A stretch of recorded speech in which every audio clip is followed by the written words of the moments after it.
สบายดีเพื่อนทุกคนยินดีต้อนรับท่านเข้าสู่ห้องเรียนภาษาจีนของบอเทพ亲爱的朋友们大家好欢迎来到跟嘉浩学习汉语的汉语课堂我是嘉浩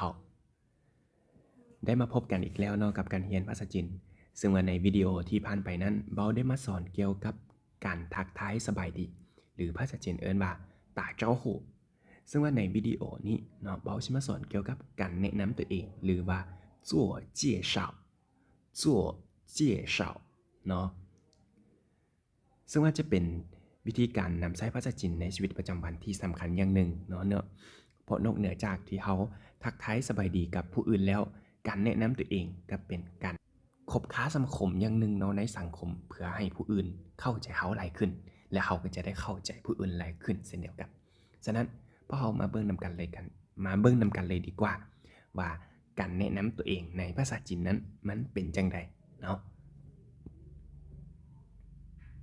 โอเคทับมิดเลยเบาชีเอาบททั้งหมดเนาะบททั้งหมดมาเว้าสู่ทุกคนฟังก่อนก็คือมาอ่านคร่าวๆให้ทุกคนฟังก่อนถ้าว่าผู้ใดสะดวกอ่านพินยินก็ให้อ่านพินยินที่เบาเอามาให้อยู่ทั้งดุมถ้าผู้ใดสะดวกอ่านฮั่นจื่อก็ให้อ่านถึงฮั่นจื่อที่เอามาให้ได้เลยทำอิดเอามาฟังกันก่อนแล้วเดี๋ยวรายละเอียดแม่นเบาสิมาเบาแต่ละประโยคในลำดับต่อไปโอเคมาฟังนำกันเลย大家好今天我来自我介绍一下我的名字叫王维今年18岁我是大学生我是贵州人我是苗族人这是我的朋友他叫张明他是广西人我们来北京上大学这是王老师他是我们的英文老师โอเคพ่อมาอ่านนำกันอีกทีหนึ่ง大家好今天我来自我介绍一下我的名字叫王维今年18岁我是大学生我是贵州人我是苗族人这是我的朋友他叫张明他是广西人我们来北京上大学这是王老师他是我们的英语老师อันนี้คือบทรวมๆหรือว่าบทการแนะนำตัวเองเนาะที่เขาควรจะแนะนำตัวเองในกรณีใดก็ตามเนาะโดยเฉพาะในกรณีที่เขาไปแนะนำอยู่ห้องเรียนบ่หรือว่าแนะนำให้หมู่คนต่างประเทศในเวลาที่เขาไปร่วมกิจกรรมต่างๆบ่เนาะพอเขาก็สามารถนำใช้ได้เช่นกันดังที่เว้าไปแล้วเนาะผู้ใดสะดวกเบิ่งฮั่นจื่อก็ให้เบิ่งในส่วนนี้เนาะแต่ถ้าผู้ใดที่สะดวกเบิ่งพินยินก็เนาะให้เบิ่งอยู่ในด้านลุ่มนี้เช่นกันเนาะโอเคต่อไปพ่อมาเบิ่งรายละเอียดของแต่ละประโยคนำกันเลยว่าแต่ละประโยคนั้นเฮาสิฝึกอ่านจังไดและมันมีความหมายว่าจังไดเด้มาเบิ่งนำกัน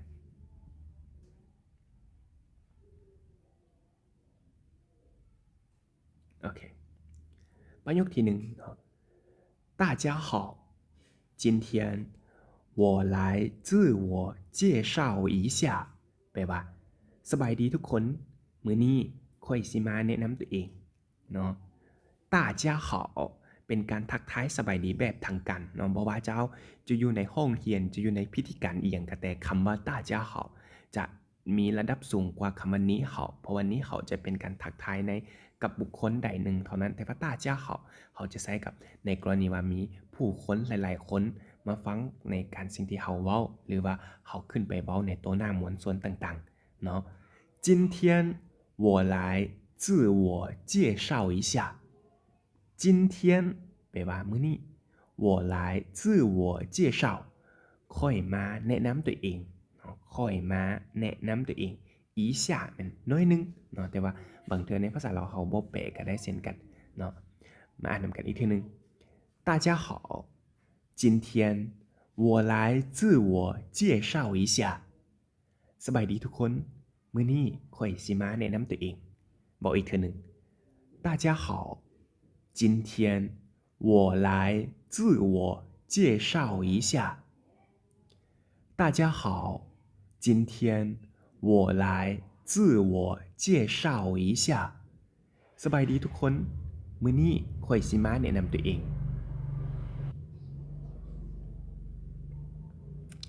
ต่อไปประโยคที่2我的名字叫王维今年18岁ภาษาเราแปลว่าข่อยชื่อหวังเหวยปีนี้อายุ18ปีเนาะ我的名字叫王维今年18岁ข่อยชื่อหวังเหวยปีนี้อายุ18ปี我的名字อันนี้แม่นชื่อของข่อยแม่นหวังเหวยเจ้าหวังเหวยแปลว่าแม่นหวังเหวย今年今年แปลว่าปีนี้จินเนียนแปลว่าปีนี้พ่อสังเกตเบิ่งดีๆนี่มีคำว่าจินเทียนกับจินเนียนจินเทียนอยู่ทางถึงนี้พ่อเขาแปลว่ามื้อนี้จินเนียนพ่อแปลว่าปีนี้เนาะคล้ายๆคือกันเนาะโอเคอ่านกันอีกทีนึง我的名字叫王伟今年18岁18แปลว่า18เนาะ岁แปลว่าปี岁แปลว่าปีเนาะพอเขาใช้เกี่ยวกับเท่านี้ปีเท่านี้ปีเนาะเขาจะใช้ในกรณีนี้แต่จะให้กับอายุเนาะตัวอย่างว่า20ปีก็ว่า20岁เขาจะบอกว่า20年เนาะเนียนตัวนี้เนาะเขาจะใช้ในเวลาที่เขากำหนดปีของระยะเวลาต่างๆตัวอย่าง我们的学校有20年了โรงเรียนของพวกเขามี20ปีแล้วเขาจะใช้กับเรื่องต่างๆหรือการเวลาอายุเวลาของวัตถุสิ่งของเรื่องราวต่างๆเนาะแต่ว่ากับคนเขาที่ว่าปีเนาะอายุของคนเขาจะใช้ว่าสุยเสมอเนาะฉะนั้นอยู่นี่อย่าสุลงกันโอเคเนาะโอเคมาอ่านนำกันอีกทีนึง我的名字叫王维今年18岁我的名字叫王维今年18岁ข่อยชื่อหวังเหวยปีนี้อายุ18ปีโอเคไปเบิ่งประโยคต่อไป我是大学生我是贵州人ข่อยเป็นนักศึกษาและเป็นคนกุยโจวเนาะ我是大学生我是贵州人ข่อยเป็นนักศึกษาและเป็นคนกุยโจวเนาะอ่านนำกันอีกทีนึง我是大学生เนาะข่อยเป็นนักศึกษาก็คือนักศึกษาอยู่ใน大学生ถ้าว่านักเรียนประถมพ่อก็ว่า小学生เนาะพินยินก็จะประมาณนี้小学生เนาะถ้าเป็นมัธยมก็คือ高中生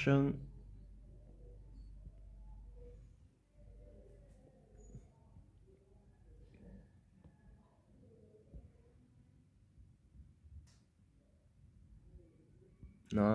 高中生ก็คือนักเรียนมัธยมนักเรียนประถมนักเรียนมัธยมประถมว่า小学生高中生大学生เนาะ大学生เนาะเขาก็จะว่าตามแต่ละขั้นนั่นแหละเมื่อมาเขาบอกถึงขั้น大学生แปลว่านักศึกษาเนาะและต่อไปเราก็ว่าและเป็นคนกุยโจวเนาะ我是贵州人โอเคมาทวนกันอีกทีนึง我是大学生我是贵州人我是贵州人ข่อยเป็นนักศึกษาและเป็นคนกุยโจวเนาะมาเบิ่งประโยคต่อไปเลยเนาะ我是苗族人我是苗族人ข่อยเป็นคนชนเผ่ามงเนาะหรือว่าข่อยเป็นคนเผ่ามงก็ได้เช่นกันเนาะอยู่ในประเทศจีนก็มีเผ่ามงเช่นกันโดยเฉพาะอยู่ในกุยโจวเนาะจะเป็นเมืองที่มีชนเผ่ามงหรือว่านครแขวงที่มีชนเผ่ามงหลายที่สุดอยู่ในประเทศจีนเนาะอยู่แขวงอื่นๆก็มีแต่ว่าอยู่กุยโจวจะเป็นแขวงที่มีชนเผ่ามงหลายกว่าหมู่หมดเนาะอยู่ในประเทศจีน ฉะนั้นส่วนพอมงอยู่ลาวไทยจีนก็มีเนาะมีหลายเติบส่วนพอของพวกเขาเหมียวจูเหรินเนาะเขาสามารถสังเกตพินยินอยู่ด้านลุ่มได้เนาะเหมียวจู我是苗族人我是苗族人คอยเมนคนส่วนพอมุงซึ่งพอเขาสังเกตดีๆเนาะอยู่ในวรรคที่หนึ่งที่เบาได้ยกมานี้เม่นการแนะนำตัวเองล้วนๆเนาะเม่นการแนะนำตัวเองวรรคที่2มันเป็นการแนะนำมุงของเขาและอาจารย์ของเขาต่อไปเนาะฉะนั้นภาคส่วนที่1นี้เป็นภาคส่วนที่สำคัญหลายเพราะว่าในหลากหลายในหลายๆเทื่อหรือว่าหลายกรณีเนาะโดยส่วนใหญ่แล้วเขาจะได้แนะนำตัวเองหลายคนหมู่โอเคคันสั้นพ่อออกมาอันนำกันอีกทีนึงเนาะ大家好今天我来自我介绍一下我的名字叫王维今年18岁我是大学生我是贵州人我是苗族人มาพร้อมกันกับภาษาลาวอีกทีหนึ่ง大家好今天我来自我介绍一下สบายดีทุกคนมื้อนี้ค่อยสิมาแนะนำตัวเอง我的名字叫王维今年18岁ค่อยซื้อหวังเวยปีนี้อายุ18ปี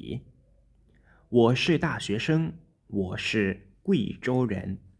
ค่อยเป็นนักศึกษาและเป็นคนกุยโจว我是苗族人ค่อยเป็นคนเผ่ามุ้งเนาะโอเคสั้นเบาสิพาอ่านซ่าๆอีกเทื่อนึงเนาะเพื่อทบทวน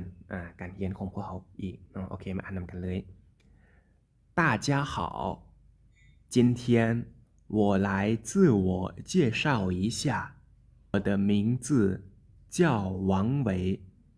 今年18岁我是大学生我是贵州人我是苗族人โอเคเนาะภาคส่วนนี้เป็นการภาคส่วนที่แนะนำตัวเองส่วนภาคส่วนแนะนำมุงครูและแนะนำอาจารย์ที่ได้เว้าไปในข้างต้นนั้นเนาะเพราะเขาสิมาต่อในตอนที่2เนื่องจากว่าวิดีโอมันยาวเกินไปฉะนั้นมันจะมีความลำบากในการตัดต่อหรือว่าการลงเอียงต่างๆฉะนั้นมื้อนี้ต้องขอลาไปก่อนแล้วพบกันใหม่ในตอนที่2再见